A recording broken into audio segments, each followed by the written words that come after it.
That was what's the difference between like a tight consolidating setup versus a wide consolidating setup. All right, what do you got? All right, so I think this first one will be this DRI, which is a pretty good example.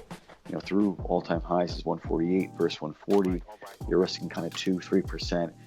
In this example, if the trade was to fail, this is a tighter consolidation where something like CTSH, you have that, you pull it up, shake on me now. Very wide range here. Yeah, so it's like you have 82 is the high of this range, the low is 72. It's a 10-point range. So in this example, if you're buying back up to 82 in time and say this is the range, you're risking 10 points.